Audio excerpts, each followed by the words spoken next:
안녕하세요. 저는 남편과 3년 전 이혼을 하고 현재 딸 하나를 키우고 있는 여자입니다. 저는 매일은 아니고 가끔 이곳에 들려서 올라온 사연을 듣고는 했는데요. 이런저런 사람들 사는 얘기를 듣다 보니 제 얘기도 이곳에 적어보면 어떨까 싶더라고요. 제 사연 읽고 공감해 주시는 분들이 과연 몇 분이나 계실까 싶지만 그래도 저 나름대로는 남들이 쉽게 접하지 못할 일을 경험했다고 생각하고 있었거든요. 그래서 이렇게 익명의 힘을 빌어서 조심스럽게 사연을 보내보려고 합니다. 저는 이제껏 부유한 집안 형편에 내리막길 없이 늘 잔잔하게 평탄한 삶을 살아왔었어요. 하지만 그런 제 삶이 내리막길, 아니 가파른 절벽길이 생겨날 거라고는 상상조차 못했었어요. 어쩌다 제가 절벽길을 마주하게 됐는지 지금부터 여러분들께 들려드리려고 해요. 저는 지금으로부터 7년 전쯤에 평범한 직장인인 남편을 만나 결혼을 했었어요. 남편 집안은 엄청 부유하지도 그렇다고 가난하지도 않았어요. 흔히 볼 수 있는 되게 평범한 집안이었죠. 반면 저희 집안은 남편과 다르게 뼈대 있는 양반 가문의 부유한 집안이었어요. 아버지는 할아버지께서 남겨주신 회사를 운영하고 계시고 어머니는 전업주부셨어요. 가진 게 많은 분들이라 그런지 어떤 일이 닥쳐도 조급해하지 않고 늘 여유가 넘치셨어요. 평소에도 돈 많다고 유세를 떨지 않는 인자한 분들이셨죠. 제가 어릴 때부터 저희 부모님께서 공부하라는 말 대신 항상 하시던 말씀이 있었어요. 어딜 가든 항상 겸손한 자세를 취하고 돈이 먼저가 아니라 인품이 먼저라면서 누구를 만나든 모든 사람을 평등하게 대하고 예의를 갖추라고 하셨었죠. 저는 그런 가정교육을 받고 자라 지금도 저희 딸에게 이 말을 그대로 하고 있어요. 어른들 말 중에 사위사랑은 장모라는 말이 있잖아요. 저희 집안은 친정 어머니뿐만 아니라 친정 아버지도 남편을 많이 아끼고 좋아했었어요. 친딸인 제가 질투가 날 정도로 하루 종일 정서방 노래를 불렀었거든요. 좋은 게 생기면 저희 남편한테 제일 먼저 주고 가끔은 사고 싶은 거 사라고 돈도 턱턱 주시더라고요. 제가 달라고 할 땐 며칠 동안 옆에 붙어서 징징거려도 안 주더니 남편한테는 어찌나 잘 주던지 누가 보면 남편이 아들인 줄 알겠더라니까요. 그래도 시댁 식구들과 남편이 평상시에 제게 잘해주셨기 때문에 싫진 않았어요. 오히려 부모님께서 저 대신 시댁을 챙겨줘서 늘 고마운 마음이 컸죠. 아버지는 늘 출장 갔다 오시면 남편 선물과 시부모님 선물을 사서 제게 챙겨주셨어요. 하나뿐인 딸 이렇게 점수 따서 이쁨 받아야 한다면서 말이에요. 그 덕분인지 저는 시집살이 하나 없이 공주 대접 받으면서 잘 지내고 있었어요. 남편은 항상 제가 일 마치고 집에 오면 수고했다고 팔이며 다리며 열심히 주물러주기 바빴고 시댁 식구들은 가끔 제가 시댁에 놀러가서 뭐라도 거들려고 하면 손 하나 까딱 못하게 하셨죠. 그렇게 행복한 신혼생활을 보낸 지 8개월 만에 제가 임신을 하게 된 거예요. 아이를 천천히 가질 생각이었는데 생각보다 빨리 찾아오는 바람에 저희 둘 다 당황했어요. 하지만 양가 부모님들은 저희와 다르게 경사났다면서 너무 좋아하시더라고요. 저희도 좋은 게 좋다고 이왕 임신한 거 정말 좋은 부모가 되겠다고 마음먹었죠. 제가 첫째가 딸이라는 소리를 듣고 혹시나 시부모님께서 서운해하시면 어쩌나 했는데 딸이면 어떠냐고 아들은 다음에 낳아도 된다면서 오히려 저를 더 걱정하시더라고요. 저를 친딸처럼 생각해 주시는 시부모님을 보고 괜히 눈물이 나서 아이처럼 소리내서 엉엉 울었어요. 그때가 식당이었는데 갑자기 제가 오니까 시부모님이 당황하셔서 어쩔 줄 몰라 하시더라고요. 그날 집 가는 길에 시어머니께서 말씀하시길 아들 못 낳아서 집 가면 구박받을까봐 우는 건 줄 아셨대요. 저는 그렇게 남편과 시댁 식구들의 사랑을 받으며 딸을 낳았어요. 딸이 어찌나 애교가 많은지 저희 집에서 웃음이 끊길 날이 없었어요. 얌전해서 잘 울지도 않고 잘 시간 되면 잘 자고 효녀가 따로 없었죠. 특히나 저희 애가 다른 애들과 다르게 사람을 잘 보고 잘 웃는데 웃는 모습이 얼마나 이쁜지 몰라요. 하루가 다르게 훌쩍 커가는 아이의 모습을 보는 재미에 살았었어요. 저희는 딸아이를 낳은 지 2년 만에 둘째를 임신하게 됐어요. 그런데 임신과 동시에 저희 아버지 사업이 망해서 전 재산을 다 날리게 된 거예요. 아마도 그때부터 시댁 식구의 본색이 드러나기 시작했던 것 같아요. 부자가 망해도 3대는 간다는 말이 있었는데 저희 가족은 어찌 된 게 3대는커녕 3일도 못 갈 만큼 재산이 모조리 다 날라갔더라고요. 그래도 불행 중 다행인 게 친정집만큼은 지켰더라고요. 저희 아버지 사업이 망한 뒤로 죽으라고 하면 죽는 신용이라도 했던 남편이 변하기 시작했어요. 평소에 돈 관리를 제가 하고 있었는데 이제 각자 하자고 하더라고요. 우리 돈 관리 당신이 했었잖아. 이제 각자 하기로 하자. 내 통장 어디 있어? 이번 달부터 내 돈은 내가 관리할게. 갑자기 왜? 언제는 내가 재무팀에 있어서 돈 관리 좀 해달라더니 당신 혹시 돈 필요해? 돈 필요해서 이러는 거면 필요한 만큼 내가 줄게. 아니, 그건 아니고 남자가 그래도 수중에 돈을 들고 있어야지. 언제 급한 일 생길지 모르잖아. 그리고 아버님 회사 부도나셨다며? 혹시나 해서 말하는데 나 도와줄 돈 없어. 뭐야, 나 돈 빌려달라고 한 적도 없는데 서운하게 꼭 그렇게 말해? 우리 집 일은 우리가 알아서 할 거야. 당신한테 손 벌릴 일 없어. 그럼 됐고 일단 내 통장 줘. 이번 달부터 내가 관리하겠다는 마음은 변함없어. 제가 아버지 회사 망했다고 남편한테 도와달라고 한 적도 없는데 저렇게 딱 잘라서 말을 하니 제 입장에서는 엄청 서운하더라고요. 솔직히 저희 부모님이 그동안 남편한테 얼마나 잘했는데요. 딸인 저보다 남편을 더 챙겨주고 아껴줬는데 저렇게 말하면 어느 누가 안 서운하겠어요. 저는 남편에게 서운했지만 뭐라 말도 못하고 혼자 속으로 끙끙 앓고 있었어요. 그리고 남편뿐만 아니라 시댁 식구들도 저를 대하는 태도가 냉랭해지더라고요. 손 하나 까딱 못하게 하셨던 시어머니께서 틈만 나면 저를 시댁에 호출해서 이거 해라 저거 해라 사소한 거 하나까지도 시켜먹고 계시더라고요.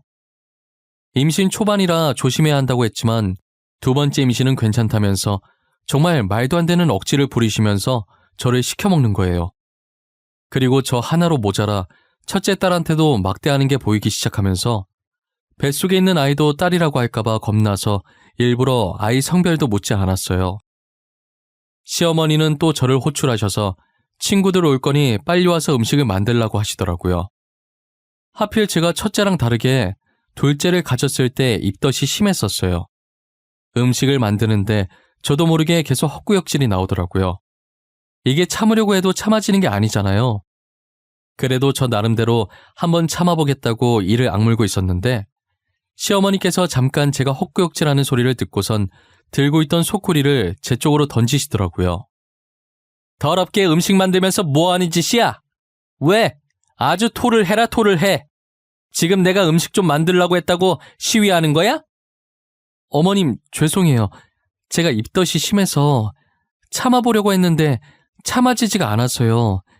진짜 일부러 그런 게 아니거든요. 헛구역질한 음식을 덜어서 어떻게 먹어? 다 갖다 버려! 하여튼간에 잘하는 게 하나도 없어. 저는 결국 했던 음식들을 다 버리고 다시 만들기 시작했어요. 이번엔 제 옆에 와서 음식을 집어 먹으시더니 맛이 이게 뭐냐고 손가락으로 머리를 미시더라고요. 제가 여기서 왜 이러고 있어야 하는지도 모르겠고 왜 이런 대접을 받고 있는지도 모르겠더라고요. 그땐 이게 다 저희 아버지 사업이 망해서 이러는 건 줄 정말 생각지도 못했었어요. 도대체 이게 무슨 영문인지도 모른 채 시댁 식구들한테 무작정 당하기 시작한 거예요. 임신 5개월 정도 됐을 때가 추석이었는데 정말 다시 떠올리고 싶지도 않은 기억이에요. 몸이 좋지 않아서 남편 먼저 보내놓고 저 혼자 뒤늦게 시댁으로 향했었어요. 남편은 시어머니께 말씀을 안 드린 건지 제가 들어가자마자 화를 내시더라고요. 네가 아직까지 부잣집 공주님인 줄 알아? 명절에 시댁에 와서 일을 도와야 할 거 아니야? 멀쩡한 며느리 두고 늙은 시애미가 이걸 다 준비해야겠어? 어머님 죄송한데 제가 몸이 안 좋아서 조금 늦었어요. 그리고 1시간밖에 안 늦었는데 그게 이렇게까지 화낼 일이에요? 당신 어머니한테 버릇없게 지금 이게 뭐 하는 짓이야? 그냥 죄송하다고 하면 끝날 일을 굳이 말대답해야겠어? 당신이 아프다고 말만 해줬어도 어머님이 이렇게까지 화 안 내실 거 아니야. 내 말이 틀려? 내 말이 맞잖아. 아니다. 그냥 말을 말자. 싸울 힘도 없다. 너 지금 하늘 같은 남편한테 말버릇이 그게 뭐야? 너희 부모님이 그렇게 가르치셨어? 어? 어머님, 말 한번 잘 꺼내셨어요. 저희 부모님이 그동안 시댁 식구들한테 얼마나 잘했는데요. 기억 안 나세요? 그런데 어떻게 저한테 이런 식으로 하실 수가 있어요? 시어머니 입에서 저희 부모님 얘기 나오니까 순간 울컥하더라고요. 그동안 저희 부모님이 얼마나 잘해주셨는데 지금 시어머니께서 저한테 이러나 싶어서요. 저는 정말 틀린 말 한 거 없다고 생각했는데 어디에 화가 나신 건지 시어머니께서는 제 말이 끝나기가 무섭게 제 뺨을 때리시더라고요. 저는 부어오르는 뺨을 어루만지면서 그대로 시댁을 빠져나와 친구 집으로 갔어요. 발갛게 달아오른 뺨을 보고 괜히 부모님께서 걱정하실까봐 대충 몸이 안 좋아서 못 간다고 말하고 연휴 끝날 때까지 친구 집에서 지냈었어요. 걱정하시는 것보다 시댁 식구들한테 실망하실 게 커서 입이 안 떨어졌어요. 친구는 제 얘기를 듣더니 어떻게 사람들이 그렇게 못됐냐고 당장 이혼하라고 하더라고요. 저도 당장 이혼하고 싶었지만 아이들이 있으니 그게 마음처럼 쉽게 안 되는 거예요. 저만 참으면 다 괜찮을 것 같다는 안일한 생각을 하면서 지냈어요. 어찌저찌 시댁 식구들의 횡포를 견디고 둘째를 출산하게 됐어요. 둘째를 낳고 보니 남편을 쏙 빼닮은 아들이더라고요. 아들 얼굴이 보고 싶지 않을 정도로 남편과 많이 닮았었어요. 그러면 안 됐는데 산후조리원에서 입원하는 동안 한 번도 아들 얼굴을 보지 않았어요. 시어머니께서는 손자라고 아주 좋아 죽더라고요. 집으로 아들을 데리고 돌아왔을 때 저희 딸이 동생 보려고 다가가면 시어머니께서 못 보게 막더라고요. 더러운 손으로 만지는 거 아니라는 둥, 애 얼굴 닳는다는 둥, 이상한 말을 하면서 딸에게 화내시더라고요. 저는 그대로 딸을 안아들고 친정집으로 도망을 왔었어요. 연락도 없이 갑자기 저 혼자 딸아이를 안고 오니 친정 부모님께서는 당연히 놀라셨죠. 그간 시댁에 있었던 일을 전부 친정 부모님께 말씀드렸어요. 당장이라도 이혼하라고, 그동안 자신들이 어떻게 했는데 은혜를 이따위로 갚냐고 난리셨어요. 애들을 봐서라도 참고 지내려고 했는데 도저히 안 되겠는 거예요. 애들 지키려고 계속 거기 있었다간 제가 먼저 죽을 것 같더라고요. 저는 이혼 서류만 우편으로 보내주고 남편을 만나지 않았어요. 그랬더니 남편이 시어머니와 함께 저희 집을 찾아왔더라고요. 딱히 얼굴 마주하고 싶지 않아서 나가보진 않았는데 시어머니와 저희 부모님이 대화하는 소리가 들리는 거예요. 따님이 이혼 서류를 저희 집으로 보냈던데 알고 계십니까? 이혼 서류를 보내도 저희가 보내야지 무슨 이런 어이없는 경우가 다 있답니까? 저희 딸이 이혼 서류 보낸 게 왜요? 보내면 안 되는 이유라도 있습니까? 당신들이 뭐 잘난 게 있다고 저희 집까지 찾아오셨어요? 까놓고 말해서 사업이 망하고 이제 아무것도 없는 따님을 계속 걷어주면 감사하다고 해야죠. 감사하다고는 못할 망정 이혼 서류를 보내니 정말 저희 입장에서 황당하네요. 혹시 사돈께서는 입으로 똥 싸는 게 취미십니까? 누가 누굴 걷어줘요? 그럼 저희가 이제껏 쥐뿔도 없는 그쪽 아들 걷어준 건 생각이 안 나시나 봐요? 저기요 사돈, 제가 입으로 뭘 싸요? 지금 고개 숙여야 할 사람이 누군데 이러실까? 지금 저희가 사돈네들보다 위에 있는 것 같은데 안 그래요? 미안한데 이 집만 해도 당신들이 가진 재산보다 많아요. 저희는 손해볼 거 전혀 없는데. 어차피 이혼하는 건 애들 문제인데 언제까지 마마보이처럼 어머니가 나서게 할 건가 정서방? 뭐? 누가 마마보이라는 거야? 그리고 지금 당신 딸도 안 나오고 당신이 나서고 있잖아. 왜 나는 나서면 안 되는 건데? 어? 아우 시끄러. 저기요 아주머니. 아주머니께서 이때까지 저희 귀한 딸 괴롭혔다면서요. 지금까지 딸 혼자 당신들이랑 맞섰는데 처음으로 우리가 나서는 것도 안 되나? 시어머니께서는 빽빽 소리만 지를 줄 알았지 저희 어머니한테 한마디를 못 이기더라고요. 어휘력이 딸리니 아무 말도 못하고 씩씩거리기만 하시다가 자기 성질에 못 이겨 당장 이혼시키겠다고 하면서 남편을 데리고 나가는 거예요. 그러더니 나중에 다시 어머니한테 연락해서 손녀는 데리고 가던가 말던가 알아서 하고 손자는 자기 핏줄이라면서 절대 못 준다고 했다더라고요. 누가 들으면 제가 딸을 어디서 주워온 줄 알겠더라니까요. 아들이 남편이랑 너무 쏙 빼닮아서 어차피 데려오고 싶은 마음도 없었어요. 그렇게 저희는 합의 이혼을 했고 혼인 파탄의 책임이 시댁에게 조금 더 있다고 판정이 나서 저는 위자료를 조금 챙기고 완전히 헤어졌어요. 혼자서 딸아이를 키우게 됐지만 어릴 때부터 워낙 순했기 때문에 크게 어려움은 없었어요. 저희 부모님 말도 얼마나 잘 듣던지 이쁨 받으면서 잘 자라고 있었죠. 그리고 아버지께서는 어떻게든 집안을 다시 살려보겠다고 아등바등 거리셨어요. 평생 회사에 앉아만 계시다가 난생 처음 몸쓰는 막노동을 해보셨어요. 역시 나이도 있으시고 고된 일을 처음 해보시니 하루 만에 알아놓으셨더라고요. 어머니도 식당 일을 하셨지만 좀처럼 집안이 일어날 기미가 안 보였어요. 끝까지 친정집을 지켜보려고 했는데 결국 그 집을 팔고 이사를 가기로 결정했어요. 그런데 어차피 집이 크니까 파는 것보단 그 집을 다른 사람한테 월세나 전세를 주고 그 돈으로 두 분이서 살만한 원룸이나 투룸을 구하는 게 낫겠다는 생각이 드는 거예요. 제가 계산을 해보니 그렇게 해도 돈이 남았었거든요. 부모님은 제 말처럼 본가를 다른 사람에게 월세 내어주고 그 돈으로 투룸 월세를 구하셨어요.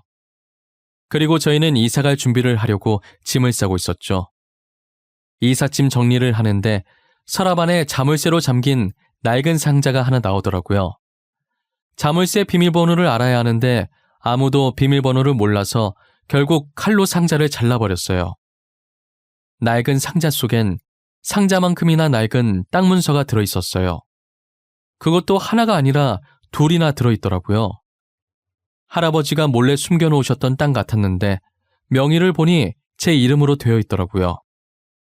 문서와 함께 편지가 하나 있었는데 혹시나 집안이 망하게 될 때를 대비해서 제 이름으로 땅을 사두셨다고 적혀 있는 거예요.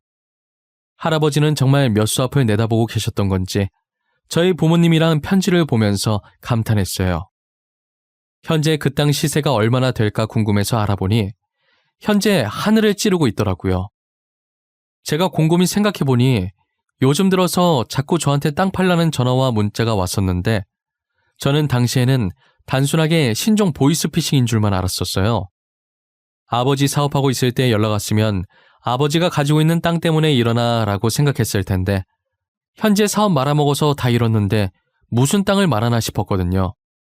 그런데 그 사람들이 말한 땅이 바로 이 땅들이었던 거예요. 이 땅들도 알고 보니 최근에 갑자기 시세가 올랐다고 하더라고요. 말 그대로 저희 집안은 지혜로우신 할아버지 덕분에 다시 돈방석에 앉게 된 거죠. 저는 부모님을 모시고 땅 문서에 적힌 주소를 찾아가 보기로 했어요. 도착해보니 삐까뻔쩍한 번화가 사이에 폐건물이 하나 덩그러니 있더라고요. 저희도 지나가다 한 번씩 본 적이 있는 건물이었어요. 도대체 저기는 나중에 뭘 하려고 저렇게 해놨나 했었는데 그게 제 건물이었던 거죠. 저는 폐건물을 보다가 가방에서 통장을 꺼내 그동안 일하면서 모았던 돈이라고 아버지께 주면서 그동안 키워줘서 감사하다고 건물 리모델링해서 이제 임대료 받아 먹으면서 편하게 지내라고 했어요. 아버지는 떨리는 손으로 제 통장을 받으시더니 통장에 얼굴을 묻고 우시더라고요. 어머니도 그 모습을 보고선 조용히 뒤돌아서 흐르는 눈물을 훔치셨어요. 우리 귀한 딸 코 묻은 돈을 내가 이걸 어떻게 받아? 돈은 또 언제 이렇게 모은 거야? 나 이거 못 받아. 절대 못 받아. 어떻게 모은 돈인데 내가 덥석 받아? 아빠, 그런 것 치곤 지금 너무 자연스럽게 아빠 손에 들려있는 것 같지 않아? 그냥 받아. 딸이 주는 선물이야. 그동안 이렇게 키워준 것도 고맙지 뭐. 그래. 일단 네가 나한테 그렇게 주고 싶다고 하니 받기는 할 텐데 언제 이렇게 모은 거야? 생활비로도 모자랐을 텐데. 아빠 딸 재무팀에서 일하잖아. 그래서 돈 관련된 건 엄청 철저한 거 알지? 쓸데없는 거 안 사고 모으면 그만큼 모을 수 있어. 그래도 나 하고 싶은 건 하고 살았다. 아버지가 너무 속상해하면서 오시길래 오히려 제가 더 덤덤한 척, 씩씩한 척 했어요. 사실 하고 싶은 거나 사고 싶은 게 있어도 참고 최대한 아끼고 아껴서 모은 돈이었거든요. 언젠간 부모님께 선물로 드리고 싶어서 따로 모아왔던 돈이었어요. 이렇게 쓰일 줄은 몰랐는데 그래도 기분이 정말 좋더라고요. 아버지는 투룸으로 이사 가려던 것도 취소하고 다시 본가로 돌아가 제가 준 돈으로 건물을 다 뜯어 고치고 임대료를 받으면서 지내고 있었어요.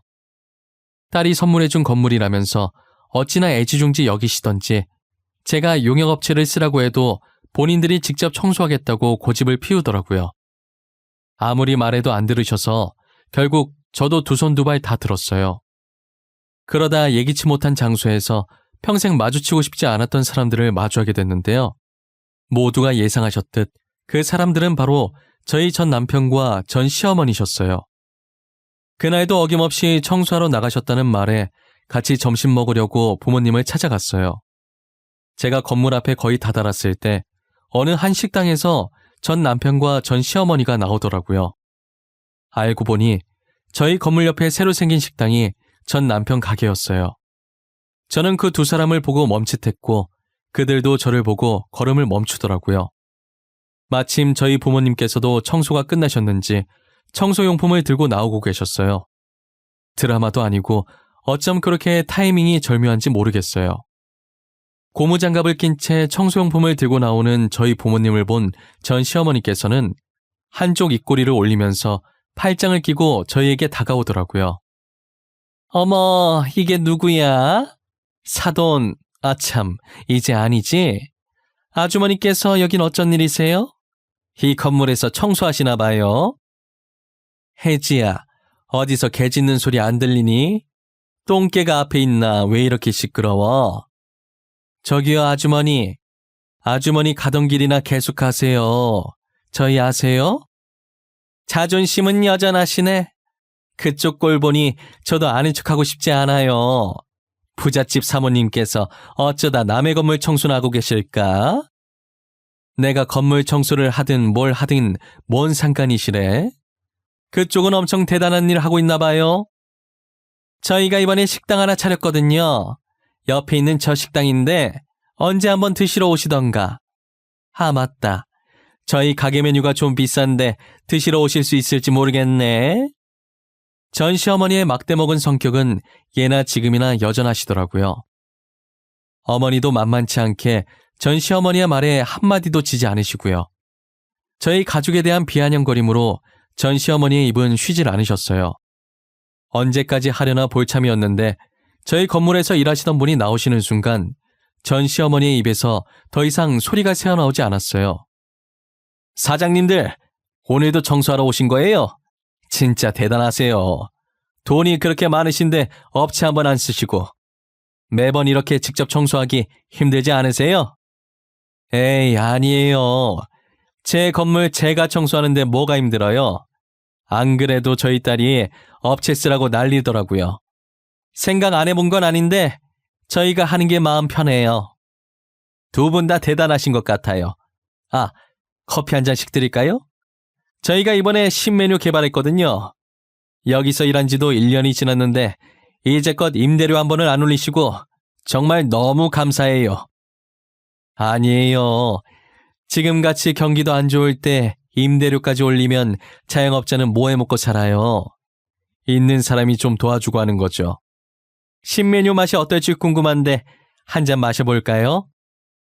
저희 어머니와 세입자의 대화를 듣던 전 시어머니와 남편은 가만히 서서 눈만 굴리고 있더라고요. 그러다 저희 부모님은 세입자를 따라 신메뉴 맛보러 카페 안으로 들어가셨고 곧이어 저도 뒤따라 들어가려는데 전 시어머니께서 제 손목을 붙잡으시는 거예요. 전 시어머니의 표정을 보니 제게 묻고 싶은 말들이 너무 많아 보이시더라고요. 저는 그 손을 뿌리치고 아까 전 시어머니가 저희 부모님께 그랬듯 똑같이 팔짱을 끼고 무슨 할 말이라도 있냐는 표정으로 쳐다봤어요. 제가 할 말 있으면 빨리 하라고 하니 저게 다 무슨 말이냐고 물어보는 거예요. 저는 아무렇지 않게 방금 들은 그대로라고 저 건물 저희 부모님 건물이라고 말했죠. 어떻게 된 일이냐고 물어보시길래 제가 꼭 대답을 해야 되냐고 말하고 카페로 들어왔어요. 카페 안으로 들어와 전 시어머니와 전 남편을 몰래 지켜보니 뻥진 표정으로 서 있다가 자신의 머리를 주먹으로 치더니 주랭랑 치시더라고요. 번데기 앞에서 주름 잡은 꼴이니 아까까지 자신들이 했던 행동이 얼마나 쪽팔리겠어요. 저는 그동안 당한 수모들에 대해 한 방 먹인 기분이 들어서 좋더라고요. 그런데 이게 제 발목을 잡기 시작할 줄은 꿈에도 몰랐어요. 전 시어머니와 전 남편은 저희가 다시 부자가 됐다는 것을 알고 들러붙기 시작했죠. 저희가 마주쳤던 그날 이후로 부모님 건물 앞을 기웃거리시면서 친한 척을 하셨나 봐요. 사돈으로 함께했던 시간들을 생각해보라고 하는 말에 어머니가 기가 찼다고 하시더라고요.